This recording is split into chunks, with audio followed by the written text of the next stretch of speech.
3DO， 欢迎收看魔宝龙新一期视频。今天我们来拍一下据点的新版本英雄排名。相较于前面塔楼翻天覆地的变化，据点这边则没有什么大的改动。在据点不存在一个本来是个万浪费，然后一跃变成2号人物的案例。关于第2赛季排名的规则，我在上期视频已经详细介绍了，塔楼的那期视频就在合集的下面，感兴趣的朋友可以翻一下。这次的排名依然也是基于新手项的 PVE 排名，同时和上一个赛季一样，也是不考虑战役英雄。那么咱们闲话少说，正式开始。第16名，塔楼人民的好朋友保时特赛瑞格。赛瑞格好呀，好就好在他在据点没有用。之前据点好歹还有个鹰眼特在给他兜底，但现在时代变了，鹰眼特成了中游英雄。宝石这个资源在要塞据点里面那和石头没有区别，你只有在建设魔法塔还有升级食人魔堡垒的时候才能用得到。再加上赛瑞格开局的技能着实不算好用，尽管他也能勉强拿个及格分，但是无奈他只能倒数第一。第15名，百发百中特祖兵。上一期视频我就说过了，有车无证的话可以忍受，但是在新版本里面有证无车的，那妥妥的是没出些东西啊，万浪费。祖兵是一个非常奇妙的英雄，尽管百发百中对弩车也有效，但即使是套上百发百中，他的弩车伤害也比不上格大炮，并且这是一个2级魔法，用一次就消耗8点魔法值。这对一个前期力量1点知识1点的战斗法师来说可能小有门槛。虽然之前他的特长可以忽略不计，但是在新版本里面，这个加成只能用力大专飞来形容。学到高级器系的时候，祖兵释放一个百发百中，能够给友方的半兽人提升14点的远程攻击，给独眼巨人的话能够提升10点远程攻击。弩车作为一个5级兵也享受和独眼巨人一样的加成。阿祖就属于那种大多数时间可能没有什么卵用，但是偶尔他会支棱一下，并且在据点也是可以买弩车的。如果你要钱多的花不完，你给这个有证没车的配上一辆弩车也是可以的。要不是据点的远程兵过于孱弱，祖兵的成绩再进步1-2名是没有问题的。第14名，食人魔特维尔。据点的部队有一个显著的特点，那就是无论这个兵战斗力怎么样，他们的攻防都是偏低的。攻防偏低带来的结果就是他们的兵种特相较于其他派系的兵种特加成小有劣势，并且食人魔在据点的定位和壁垒的老树差不多，那就是一个决战兵种，开荒是派不上用场的。再加上维尔作为一个法师，开局居然还有一个领导术，技能差外加兵种派不上用场，战斗法师的思维在前期开荒也丝毫不吃香。所以说尽管他是个兵种特，也只能排到第14名。趁着排名的间隙，给大家分享一下我最近一直在用的妙界肩颈按摩仪。最近猛干视频没耽误更新，多亏了有它的照料。一开始我是冲着好评多销量高买的，没想到这8D 仿虎口按摩头确实有点东西，上扣脖颈肉摁进穴位里，下怼肩胛骨推揉斜方肌。我按的时候还会打开热敷舒筋活络，10几分钟下来整个肩背就非常爽快，真的跟按摩店的老师傅有的一比。由于我常年低着头玩电脑刷手机，肩膀捏起来又酸又胀，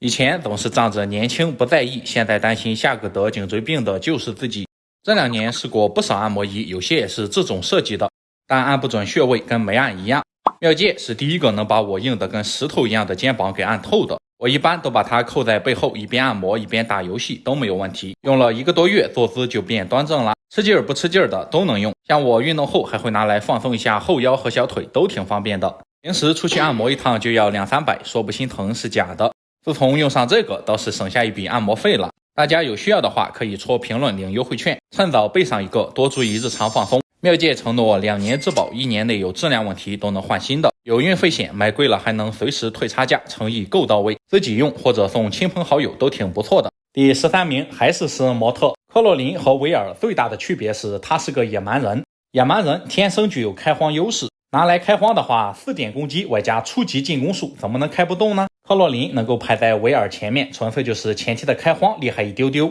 技能方面，一个领导一个干扰，半斤8两，属于谁也不用笑话谁的类型。新版本里面像克洛林、维尔这种英雄也是拿不到及格分。第12名，魔力特戈德。魔力在这个版本里面非常的支棱，在智力特、神秘特、魔力特这3种英雄里面，魔力特从之前的小透明变成了现在最强的一个。简单来讲，之前的魔力特升到20级和现在会一个高级魔力的英雄没有区别，但是在魔力特里面，马尔克斯、山德鲁确实是支棱了。像据点这样的魔法弱族有一个魔力特确实是埋没人才，再加上战斗法师那水桶妖的属性成长，虽然战斗法师的技能数不错，但是这个职业有一个魔力特或者学个魔力的话，有先天的劣势。不过至少他能拿个及格分，打个60分没问题。如果说魔力特戈德是战斗法师里面最大受害者的话，那么第11名奥利斯凭借着据点魔法弱族的身份，他至少能在鹰眼特普遍60分的基础上进步5到10分。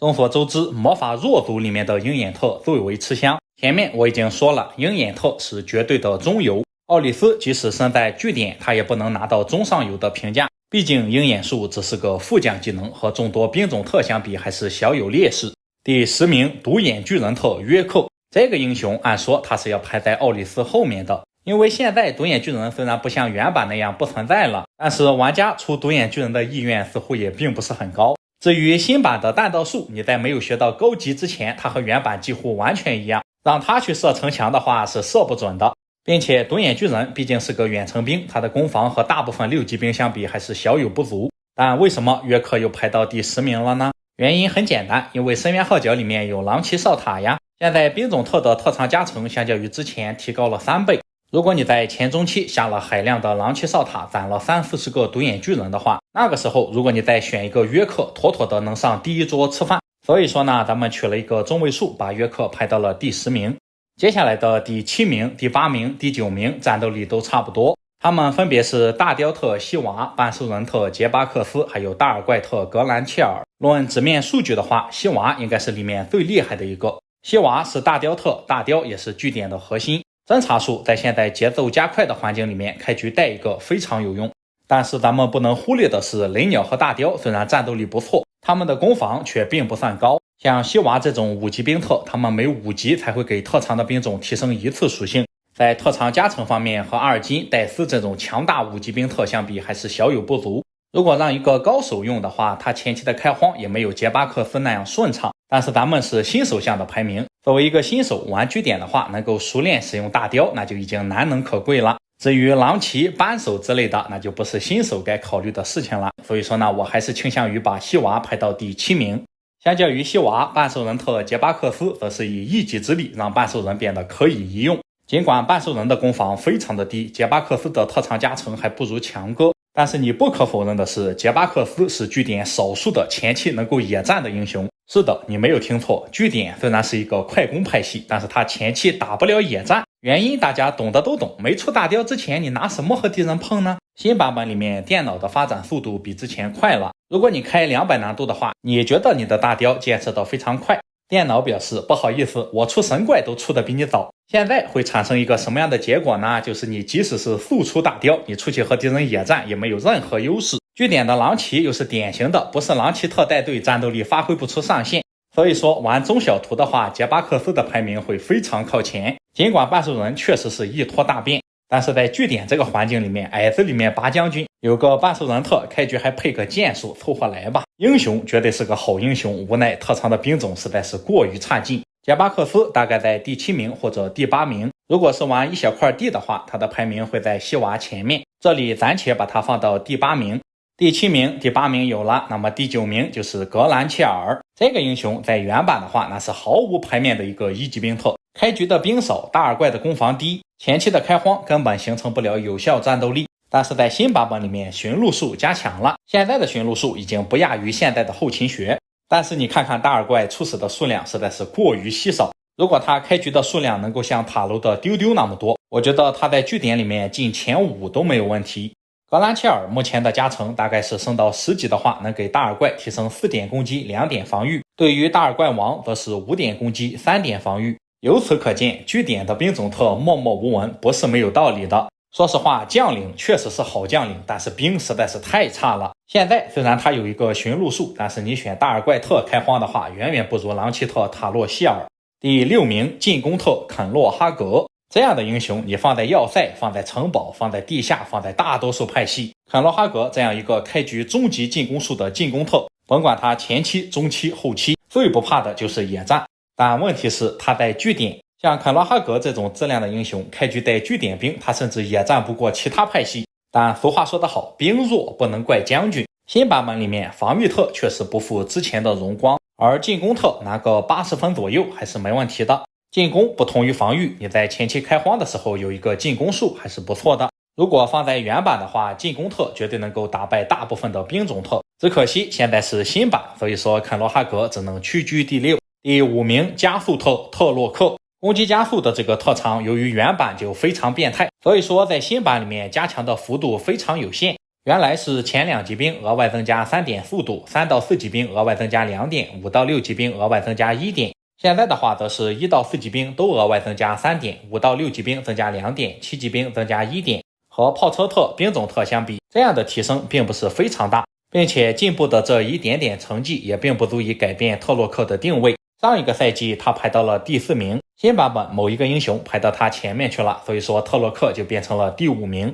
第4名进攻特甘德鲁，甘大妈在上一个赛季他的排名就在肯罗哈格前面，新版本里面水系的重要性进一步获得了提高，像野蛮人这种不能学水的职业终究是有点吃亏。当然甘德鲁能够排到第4名，除了进攻特的特长还有战斗法师这个职业之外，人家开局带的是迟缓大法，尽管甘德鲁和上一个赛季相比没有任何进步，但是他本来的分数就很高，所以说还是稳居第4。第3名后勤特德萨，德萨为什么排第3我不做任何解释，你只要玩2局你就会发现，你开局选个德萨和开局选个格大炮那是完全2种体验，正应了那句话，跑得快不一定赢，不跌跟头才是成功。当然如果后勤学还是原版数值的话，德萨即使是没有任何开荒能力，他排到第1名也没有任何意义。但不幸的是深渊号角里面后勤学砍了1/3，本来前面2位特长的加成之前比较少，而德萨的特长加成则是实打实的，现在就不一样了，你开局选个格大炮，选个塔罗希尔，这都不需要你是一个高手，哪怕你是个新手，你也会发现这2个英雄开荒的效率要远超德萨。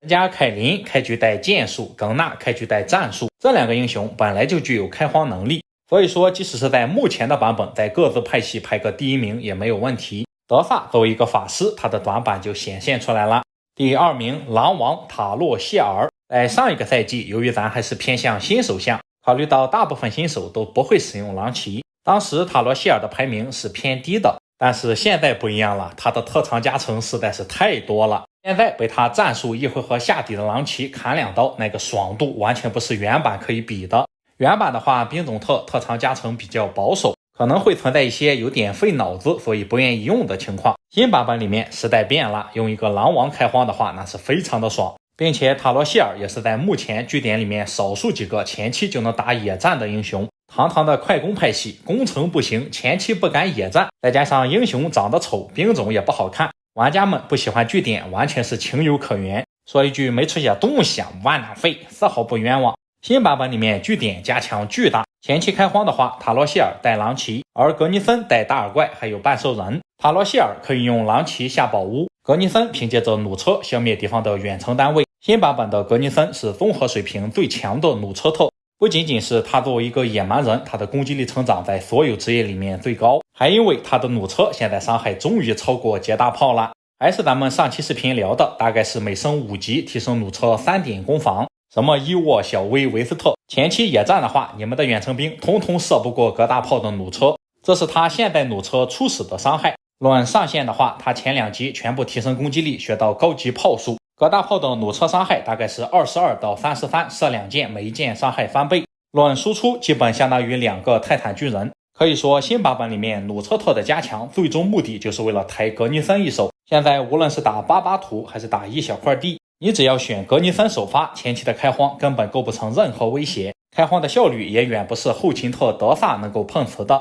但它也有一个致命缺点，那就是下宝屋的时候弩车不能带进去，所以说在这个时候你还是会需要狼王塔洛希尔给你出把力。最后咱们总结一下的话，新版本的据点英雄排名没有大的改动，神将还是那些神将，挖纳费的兵还是那些兵，新版本格尼森塔洛希尔的进步也从侧面提高了据点的前期野战能力，至少在一小块地里面，据点的表现不再是之前的倒数第一了。据点的英雄第1桌还有第2桌相较于上一个赛季也没有改动，该是哪些人还是哪些人。那么这样的话，咱们据点英雄的排名就做完了，大家多多点赞投币，咱们下期视频更新港口，点赞投币越多更新越快，谢谢朋友们。